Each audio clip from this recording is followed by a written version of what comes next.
कश्यप और अदिति ने बड़ा भारी तप किया था। मैं पहले ही उसको वर दे चुका हूँ। वही दशरथ और कौशल्या के रूप में मनुष्यों के राजा होकर श्री अयोध्यापुरी में प्रकट हुए। उन्हीं के घर जाकर मैं रघुकुल में श्रेष्ठ चार भाइयों के रूप में अवतार लूंगा। नारद के यह सब वचन मैं सत्य करूंगा और अपनी पराशक्ति के सहित अवतार लूंगा। मैं पृथ्वी का सब भार हर लूंगा। हे देवव्रत, तुम निर्भय हो जाओ। आकाश में ब्रह्मा की वाणी को कौन कान से सुनता देवता तुरंत लौट गए। उनका हृदय शीतल हो गया। तब ब्रह्मा जी ने पृथ्वी को समझाया। वह भी निर्भय हुई और जिसके जिसे उसे भरोसा आ गया।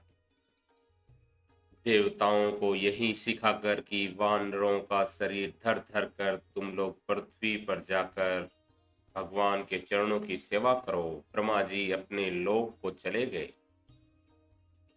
सब देवता अपने अपने लोक को गए। पृथ्वी सहित सबके मन को शांति मिली।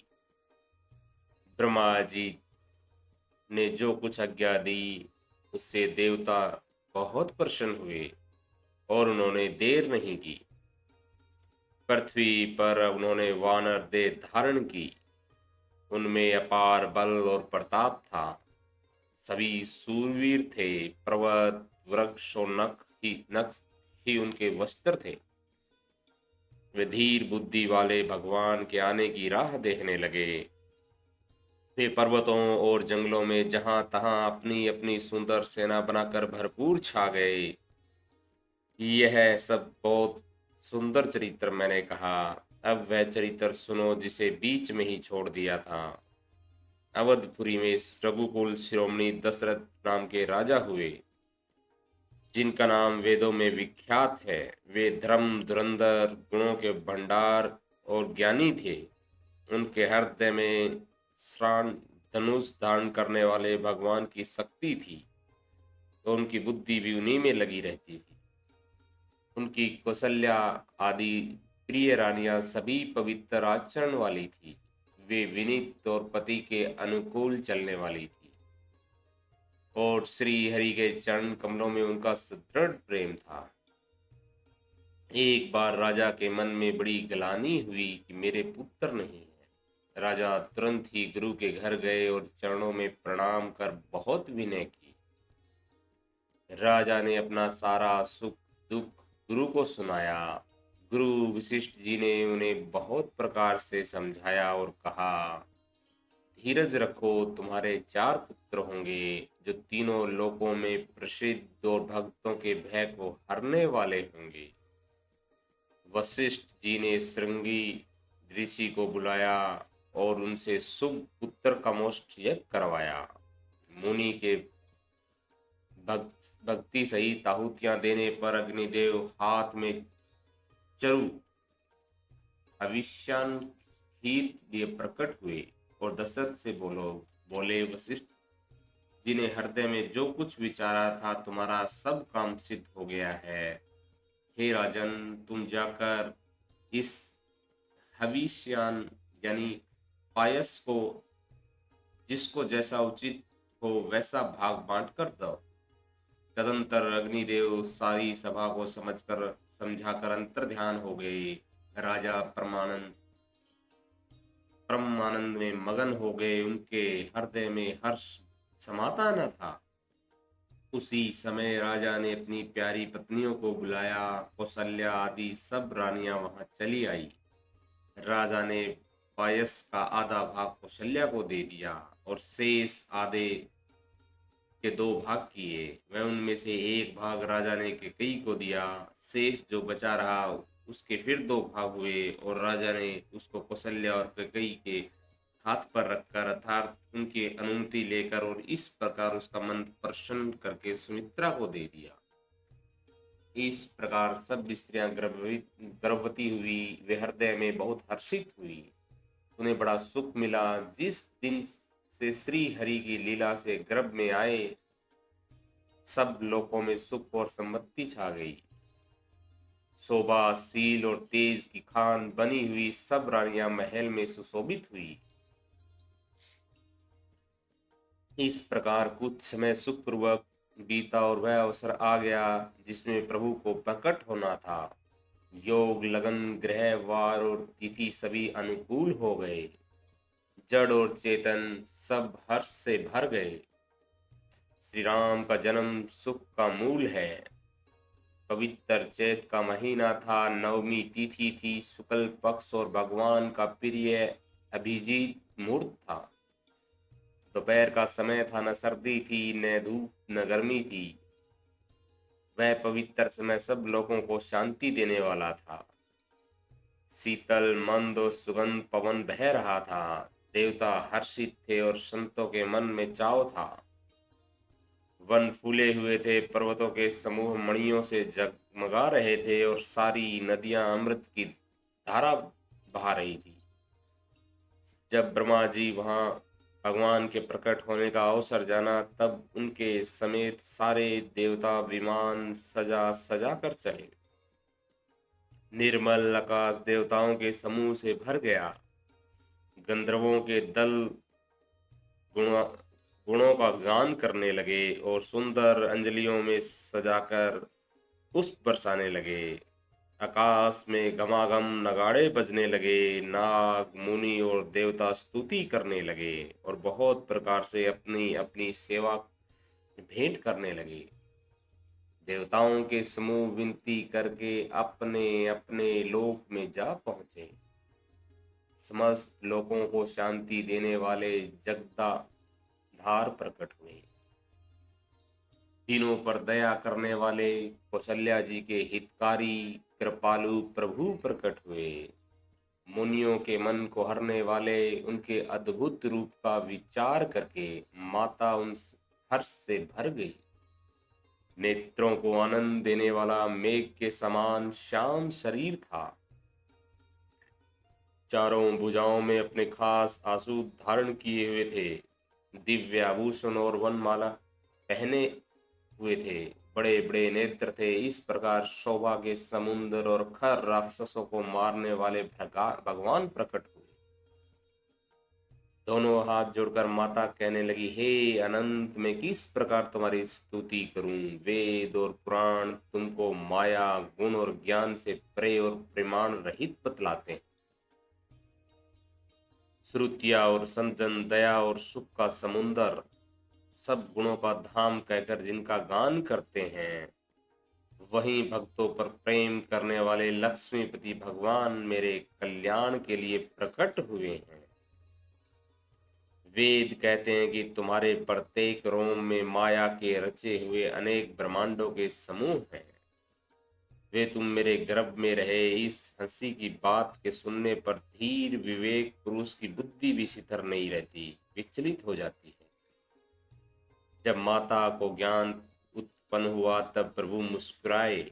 वे बहुत प्रकार से चरित्र कहना चाहते हैं, अतः उन्होंने पूर्व जन्म की सुंदर कथा कहकर माता को समझाया, जिससे उन्हें पुत्र का वात्सल्य प्रेम प्राप्त हो, भगवान के प्रति पुत्र भाव हो जाए। माता की वह बुद्धि बदल गई। तब वह फिर बोली, हे तात, यह रूप छोड़कर अत्यंत प्रिय बाल लीला करो। मेरे लिए यह सुख परम अनुपम होगा। माता का यह वचन सुनकर देवताओं के स्वामी सुजान भगवान ने बालक रूप होकर रोना शुरू कर दिया। तुलसीदास जी कहते हैं, जो इस चरित्र का गान करते हैं वे श्री हरि का पद पाते हैं और फिर संसार रूप में कूप में नहीं गिरते। ब्राह्मण, गो, देवता और संतों के लिए भगवान ने मनुष्य का अवतार लिया। वे अज्ञान में ही मलिन माया और उनके गुण सत्य, रज, तम और बाहरी और भीतरी इंद्रियों से परे है। उनका दिव्य शरीर अपनी इच्छाओं से ही बना हुआ है। किसी कर्म बंधन से परवश होकर त्रिगुणात्मक भौतिक पदार्थों के द्वारा नहीं है। बच्चों के रोने की बहुत ही प्यारी आवाज सुनकर सब रानियां उतावली होकर दौड़ी चली आई। दासियां हर्षित होकर जहां तहां दौड़ी। सारे पूर्ववासी आनंद में मगन हो गए। राजा दशरथ जी पुत्र का जन्म कानों से सुनकर मानो ब्रह्मानंद में समा गए हों। मन में अतिशय प्रेम है, शरीर पुलकित हो गया है। आनंद में अधीर हुई बुद्धि को धीरज देकर और प्रेम में शिथिल हुए शरीर को संभाल कर वे उठना चाहते हैं। जिनका नाम सुनने से ही कल्याण होता है, वही प्रभु मेरे घर आए हैं। यह सोचकर राजा का मन परम आनंद से पूर्ण हो गया। उन्होंने बाजे वालों को बुलाकर कहा कि बाजा बजाओ। गुरु वशिष्ठ के पास बुलावा भेजा। वे ब्राह्मणों को साथ लिए राज दरबार पर आए। उन्होंने जाकर अनुपम बालक को देखा, जो रूप की राशि है, जिसके गुण कहने से समाप्त नहीं होते। फिर राजा ने नांदी मुख श्राद्ध करके सब जात क्रम संस्कार किए और ब्राह्मणों को सोना, गो, वस्त्र और मणियों का दान किया। ध्वजा, पताका और तोरण से नगर छा गया। जिस प्रकार से वह सजाया गया उसका तो वर्णन ही नहीं हो सकता। आकाश से फूलों की वर्षा हो रही है। सब लोग ब्रह्मानंद में मगन हैं। स्त्रियां झुंड की झुंड मिलकर चली। स्वाभाविक श्रृंगार किए ही वे उठ दौड़ी। सोने का कलश लेकर और थालों में मंगल द्रव्य भरकर गाती हुई राज दरबार में प्रवेश करती है। वे आरती करके निछावर करती है और बार बार बच्चे के चरणों पर गिरती है। मगध, सूत, वंदीजन और गवे रघुकुल के स्वामी के पवित्र गुणों का गान करते हैं। राजा ने सब किसी को भरपूर दान दिया। जिसने पाया उसने भी नहीं रखा, लुटा दिया। नगर की सभी गलियों के बीच बीच में कस्तूरी, चंदन और केसर कीच मच गई। घर घर मंगलमय बधावा बजने लगा, क्योंकि शोभा के मूल भगवान प्रकट हुए हैं। नगर के स्त्री पुरुषों के झुंड जहां तहां आनंद मगन हो रहे हैं। केकई और सुमित्रा, इन दोनों ने भी सुंदर पुत्रों को जन्म दिया। उस सुख, संपत्ति, समय और समाज का वर्णन सरस्वती और सर्पों के राजा शेष जी भी नहीं कर सकते। अवधपुरी इस प्रकार सुशोभित हो रही है मानो रात्रि प्रभु से मिलने आई हो, और सूर्य को देखकर मानो मन में संकुचा गई हो। परंतु फिर भी मन में विचार कर वह मानो संध्या बन कर रह गई हो। अगर की धूप का बहुत सा धुआं मानो अंधकार है, और अबीर उड़ रहा है, वह उसकी ललाई है। महलों में जो मणियों के समूह है, वे मानो तारागण हैं। राजमहल का जो कलश है, वही मानो श्रेष्ठ चंद्रमा है। राजभवन में जो अति कोमल वाणी से वे ध्वनि हो रही है, मानो समय से सनी हुई पक्षियों की चहचहाट है। यह कौतुक देखकर सूर्य भी भूल गए। एक महीना उन्होंने जाता हुआ न जाना, अर्थात उन्हें एक महीना वहीं बीत गया। महीने भर का दिन हो गया। इस रहस्य को कोई नहीं जानता। सूर्य अपने रथ सहित वहीं रुक गए। फिर रात किस तरह होती है, यह रहस्य किसी ने नहीं जाना। सूर्यदेव गुणगान करते हुए चले। यह महोत्सव देखकर देवता, मुनि और नाग अपने भाग्य की सराहना करते हुए अपने अपने घर चले। हे पार्वती, तुम्हारी बुद्धि बहुत दृढ़ है, इसलिए मैं और भी अपनी एक चोरी की बात कहता हूँ, सुनो। काक भुसुंड जी और मैं दोनों साथ साथ थे, परंतु मनुष्य रूप में वहां होने के कारण हमें कोई जान न सका। परम आनंद और प्रेम के सुख में फूले हुए हम दोनों मगन मन से गलियों में तन मन की शुद्धि भूले हुए फिरते थे। परंतु वह यह शुभ चरित्र वही जान सकता है जिस पर श्री राम जी की कृपा हो। इस अवसर पर जिस प्रकार आया और जिसके मन को जो अच्छा लगा, राजा ने वही दिया। हाथी, रथ, घोड़े, सोना, गोएं, हीरे और भांति भांति के वस्त्र राजा ने दिए। राजा ने सबके मन को संतुष्ट किया। इसी से सब लोग जहां तहां आशीर्वाद दे रहे थे कि तुलसीदास के स्वामी सब पुत्र चारों राजकुमार चिरंजीवी हो, दीर्घायु हो। इस प्रकार कुछ दिन बीत गए। दिन और रात जाते हुए जान नहीं पड़ते। तब नामकरण संस्कार का समय जानकर राजा ने ज्ञानी मुनि श्री वशिष्ठ जी को बुला भेजा।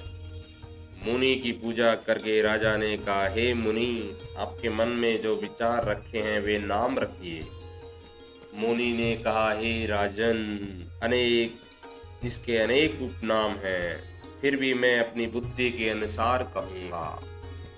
ये जो आनंद के समुंदर और सुख की राशि है, जिस आनंद सिंधु के एक कोने से तीनों लोग सुखी होते हैं, उन आपके सबसे बड़े पुत्र का नाम राम, जो सुख का भवन और संपूर्ण लोगों को शांति देने वाला है, जो संसार का भरण पोषण करते हैं। उन दूसरे पुत्र का नाम भरत होगा, जिनके स्मरण मात्र से शत्रु का नाश होता है। उनका वेदों में प्रसिद्ध शत्रुघ्न नाम है, जो शुभ लक्षणों के धाम श्री राम जी के प्यारे और सारे जगत के आधार हैं। गुरु वशिष्ठ जी ने उनका नाम लक्ष्मण ऐसा श्रेष्ठ नाम रखा। गुरु जी ने हृदय में विचार कर ये नाम रखे और कहा, हे राजन, तुम्हारे चारों पुत्र वेद के तत्व साक्षात पर भगवान है, जो मुनियों के धन, भक्तों के सर्वस्व और विश्व श्री शिव जी के प्राण हैं। उन्होंने इस समय तुम लोगों के प्रेमवश बाल लीलाओं के रस में सुख माना है। बचपन से ही श्री रामचंद्र जी को अपना परम हितैषी स्वामी जानकर लक्ष्मण जी ने उनके चरणों में प्रीति जोड़ दी। भरत और शत्रुघ्न दोनों भाइयों में स्वामी और सेवक जिस प्रीति की प्रशंसा है, वैसी प्रीति हो गई। श्याम और गौर शरीर वाली दोनों सुंदर जोड़ियों की शोभा को देखकर माताएं तरण तोड़ती हैं। जिनमें दीप न लग जाए, यूं तो चारों ही पुत्र शील, रूप और गुण के धाम हैं, तो भी सुख के समुंदर श्री रामचंद्र जी सबसे अधिक हैं। उनके हृदय में कृपा रूपी चंद्रमा प्रकाशित हैं। उनकी मन को हरने वाली हंसी उसकी किरणों को सूचित करती है। कभी गोद में लेकर और कभी उत्तम पालने में प्यारे ललना कहकर दुलार करती है। जो स्रव व्यापक, निरंजन, निर्गुण, विनोद रहित और अजन्मा ब्रह्मा है, वही प्रेम और भक्ति के वंश कौशल्या जी गोद में खेल रहे हैं। उनके नील कमल और गंभीर मेघ के समान श्याम शरीर में करोड़ों कामदेवों की शोभा है। लाल लाल चरण कमलों के नखों की ज्योति ऐसी मालूम होती है जैसे कमल के पत्तों पर मोती शिखर हो गए। ब्रज ध्वजा और अंकुश के चिन्ह शोभित हैं। नुपुर की ध्वनि सुनकर मुनियों का भी मन मोहित हो जाता है। कमर में करधनी और पेट पर 3 रेखाएं हैं। नाभि की गंभीरता को तो वही जानते हैं जिन्होंने उसे देखा है। बहुत से आभूषणों से सुशोभित विशाल भुजाएं हैं। हृदय पर बाघ के नख की बहुत सी निराली छटा है। छाती पर रत्नों से युक्त मणियों के हार की शोभा और ब्राह्मण के चरण चिन्ह को देखते ही मन लुभा जाता है। कंठ शंख के समान उतार चढ़ाव वाला 3 रेखाओं से शोभित है और ठोड़ी बहुत ही सुंदर है। मुख पर असंख्य कामदेवों की छटा छा गई है। 2 सुंदर तंदुलियां और लाल लाल होठ हैं। नासिका और तिलक के सौंदर्य का तो वर्णन ही कौन कर सकता है। सुंदर कान और बहुत ही सुंदर गाल, मधुर तोतले सब बहुत ही प्यारे लगते हैं। जन्म के समय से रखे हुए चीखने और घुंघराले बाल हैं, जिनको माताओं ने बहुत प्रकार से बनाकर संवार दिया है। शरीर पर पीली झंगुली पहनाई हुई है। उनका घुटनों और हाथों के बल चलना मुझे बहुत ही प्यारा लगता है। उनके रूप का वर्णन और श्रेष्ठ जी भी नहीं कर सकते, उसे वही जानता है जिन्होंने कभी सौपन में भी देखा हो। जो सूर्य के पुंज मोह से परे और ज्ञान वाणी और इंद्रियों से अतीत हैं, वे भगवान दशरथ कौशल्या के अत्यंत प्रेम के वश में होकर पवित्र बाल लीला करते हैं। इस प्रकार संपूर्ण जगत के माता पिता श्री राम जी अवधपुरी के निवासियों को सुख देते हैं। उन्होंने श्री रामचंद्र जी के चरणों में प्रीति जोड़ी है। हे भवानी, उनकी यह प्रत्यक्ष गति है कि भगवान उनके प्रेमस बाल लीला करके उन्हें आनंद दे रहे हैं। श्री रघुनाथ जी से विमुख रहकर मनुष्य चाहे करोड़ों उपाय करे, परंतु उनका संसार बंधन कौन छुड़ा सकता है? जिसने सब चराचर जीवों को अपने वश में कर रखा है। यह माया भी प्रभु से भय खाती है। भगवान उस माया को भों के इशारे पर नाचते हैं। ऐसे प्रभु को छोड़कर कहो किसका भजन किया जाए? मन वचन और कर्म चतुराई छोड़कर भजते ही श्री रघुनाथ जी की कृपा करेंगे। इस प्रकार के प्रभु श्री रामचंद्र जी ने बाल क्रीड़ा की और समस्त नगर वासियों को सुख दिया। कौशल्या जी कभी उन्हें गोद में लेकर हिलाती डुलाती और कभी पालने में लिटाकर झुलाती थी। प्रेम में मगन कौशल्या जी रात और दिन का बीतना नहीं जानती थी। पुत्र के स्नेहवश माता उनके बाल चरित्रों का गान किया करती थी। एक बार माता ने श्री रामचंद्र जी को स्नान कराया और श्रृंगार करके पालने पर ओढ़ा दिया। फिर अपने कुल के इष्ट देव भगवान की पूजा के लिए स्नान किया। पूजा करके नैवेद्य चढ़ाया और समय वहां गई जहां रसोई बनाई गई। फिर माता वहीं पूजा के स्थान पे लौट आई और आने पर पुत्र इष्ट देव भगवान के लिए चढ़ाए हुए नैवेद्य का भोजन करते देखा। माता भयभीत होकर पालने में सोया था, यहाँ किसने लाकर बैठा दिया, इस बात से डर कर पुत्र के पास गई तो वहां बालक को सोया हुआ देखा। फिर पूजा स्थान में लौटकर देखा तो वहीं पुत्र वहां भोजन कर रहा था। उनके हृदय में कंपन होने लगा और मन को धीरज नहीं होता। वह सोचने लगी कि यहाँ और वहां मैंने दो बालक देखे हैं, यह मेरी बुद्धि का भ्रम है या कोई विशेष कारण है? प्रभु श्री रामचंद्र जी ने माता को हड़बड़ाई हुई देखकर मधुर मुस्कान से हंस दिया। फिर उन्होंने माता को अपना अखंड अद्भुत रूप दिखलाया, जिसके एक एक रोम में करोड़ों ब्रह्मांड लगे हुए हैं। अगणित सूर्य, चंद्रमा, शिव, ब्रह्मा, बहुत से पर्वत, नदियां, समुद्र, पृथ्वी, वन, काल, कर्म, गुण, ज्ञान और स्वभाव देखे तथा वे पदार्थ भी देखे जो कभी सुने भी न थे। इस प्रकार से बलवती माया देखा कि वह अत्यंत भयभीत होकर हाथ जोड़े खड़ी है। जीव को देखा जिसे वह माया नचाती है और फिर भक्ति को देखा जो उस जीव को छुड़ा देती है। शरीर पुलकित हो गया, मुख से वचन नहीं निकलता। तब आंखें मूंद कर उसने श्री रामचंद्र जी के चरणों में सिर नवाया। माता को आश्चर्यचकित देखकर खर के शत्रु श्री रामचंद्र जी फिर बाल रूप हो गए। माता जी से स्तुति भी नहीं कही जाती। वह डर गई कि मैंने जगत पिता परमात्मा को पुत्र करके जाना। श्री हरि ने माता को बहुत प्रकार से समझाया और कहा, हे माता सुनो, ये बात कहीं पर कहना नहीं। कौशल्या जी बार बार हाथ जोड़कर विनय करती है कि हे प्रभु, मुझे अपनी माया अब कभी न व्यापे। भगवान ने बहुत प्रकार से बाल लीलाएं की और अपने सेवकों को अत्यंत आनंद दिया। कुछ समय बीत जाने पर चारों भाई बड़े होकर कुटुंबियों को सुख देने वाले हुए। तब गुरुजी ने जाकर चंडाक्रम कुंडाक्रम संस्कार किया। ब्राह्मणों को फिर बहुत सी दक्षिणा पाई। चारों सुंदर राजकुमार बड़े ही मनोहर अपार चरित्र करते फिरते हैं, जो मन वचन और कर्म से अगोचर है। वहीं प्रभु दशरथ जी के आंगन में विचर रहे। भोजन करने के समय जब राजा बुलाते हैं, तब वे बाल सखाओं के समाज को छोड़कर नहीं आते। कौशल्या जी जब बुलाने जाती है, तब प्रभु ठुमक ठुमक कर भाग चलते हैं, जिनका वेद नेति इतना ही नहीं कहकर निरूपण करते हैं।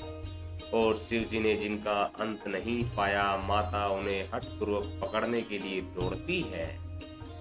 वे सुंदर शरीर में धूल लपेटे हुए आए और राजा ने हंसकर उन्हें गोद में बैठा लिया।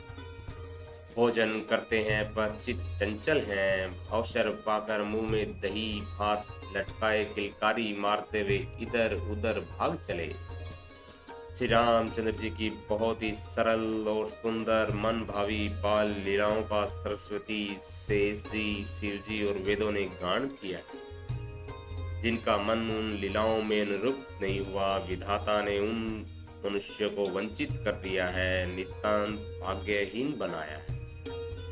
ज्यों ही सब भाई कुमार अवस्था में हुए, त्यों ही गुरु पिता और माता ने उनका यज्ञोपवीत संस्कार कर दिया। श्री जगन्नाथ जी भाइयों सहित गुरु के घर में विद्या पढ़ने गए और थोड़े ही समय में उनको सब विद्याएं आ गई। नमस्कार भक्तों, कल हम रामचरितमानस के बालकांड के 12वें भाग का अध्याय करेंगे। तब तक के लिए नमस्कार।